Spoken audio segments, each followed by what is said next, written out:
Alright, welcome back to another stream, and in the previous one we were looking at what were the essential meta tags required to show up correct image previews for our website when it's shared on social media and or Slack. We left the last stream by saying we're going to implement a solution for the blog posts that I have. So I have a blog post in here, the title and the description is showing up correctly, but the image is not showing up. And the mechanism that's required for this one was a bit more difficult than just adding a static one, because blog posts are automatically generated from a Markdown file and we have to put the image inside the Markdown file somehow, which is quite complicated, and that's what we're gonna explore in this specific stream. All right, let's get into it. So I have a component called MetaDecorator, which takes a title, description, image URL, and image alt. But we have no idea what the image URL is going to be inside the blog post, right? I have a proposed solution for this. Previously, let me just show you the history of this file so you can see what I did. I'll just copy this and I'll just compare. So this one, the one on the bottom, is what we had before.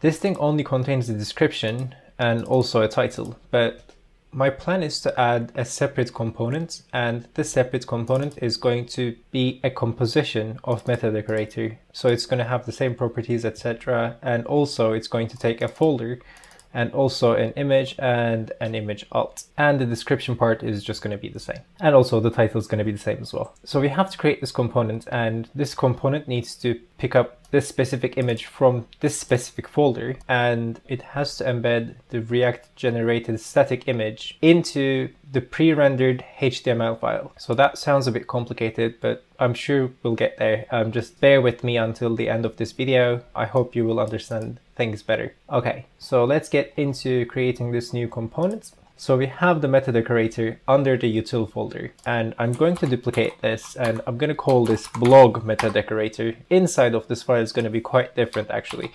So the inside of this file is only going to be a single MetaDecorator with all the properties that are highlighted in here. So let me just put these in. And this new component is obviously going to be called blog MetaDecorator. So let me just put these things in here. Let's take a blog post as a reference to see what this thing is going to take. I'm going to remove this thing from here now, and I've modified all the blog posts to have this new type of component. Okay, so we have a folder, we have an image, and I don't see these two in here. So let's replace image URL with image, and let's put folder in here as an additional argument. So folder, image alt, description, there should be a title. Yep, okay, everything seems to be in order. So this image URL is going to be a bit more complicated. We'll just come to that later.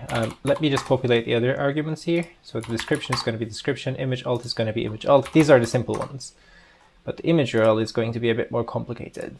All right, let me fix the prop types too. So let me just put the folder in here. Folder, prop types, string is required. Okay, let's clean up this file. Right, we can remove this from here. I believe we need to import this because we are using it. Right. Okay, this is as clean as this file will get. What do we have for the image and the folder? So let's open the blog post again. So we have a file name and also a folder to look for the file name.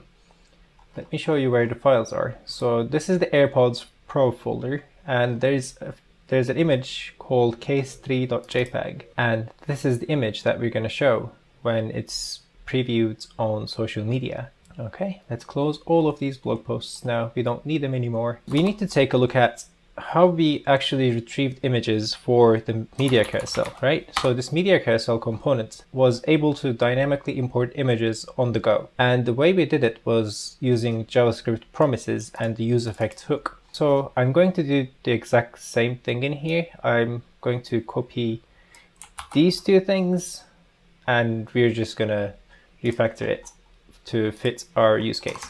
So let's just put them in here. Instead of the image loaded for my variable name, I'm gonna have the image URL in here. So I'm just gonna call this URL, set URL. The initial state is going to be empty, just an empty string. Okay, so what do we need in here? We don't need a map. We are not iterating over an array, so that's okay.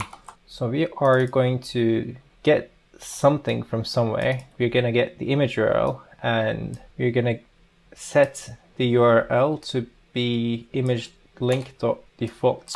This is the React hashed URL of the specific image that we are trying to import, and this is going to be set URL from now on. And we can use the URL in here. Okay, that looks good. We can remove these comments, they're not necessary in here. Instead of images, you're going to use that. What's the image file name? The image file name is literally image. And let's take a look at what this image link with extension function does.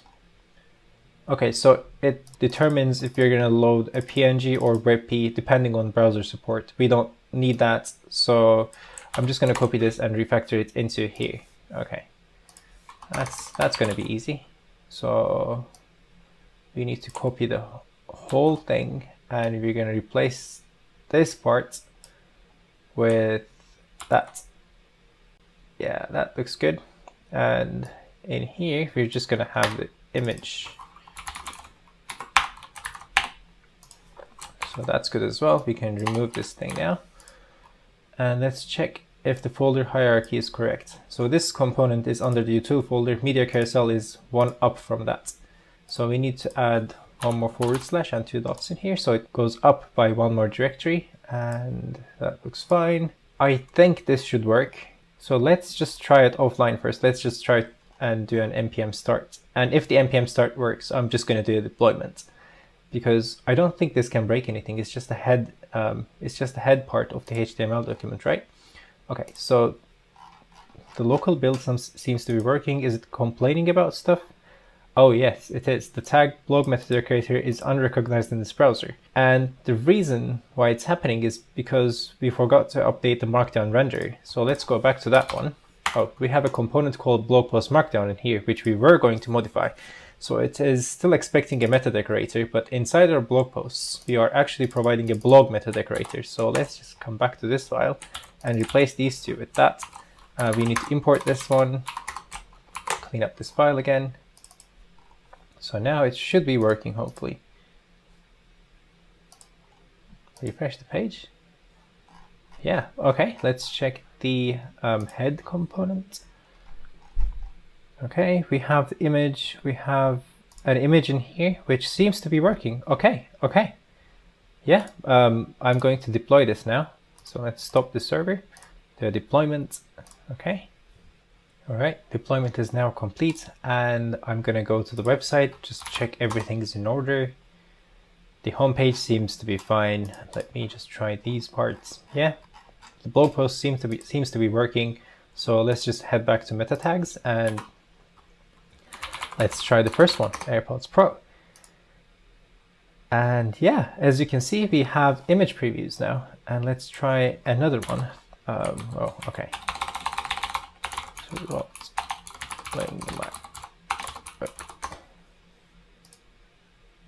there you go. Image previews are fully working now. And let's try it. Oh, why is it deleting the whole thing? All right, React icons. Well, there you go. Everything seems to be working as expected. All the descriptions are fine. The image preview is showing up correctly. And this is as simple as it gets. You just embed whatever you need inside your Markdown file and it gets picked up automatically. Works great. And I hope you learned something new. I will see you on the next stream. All right, bye.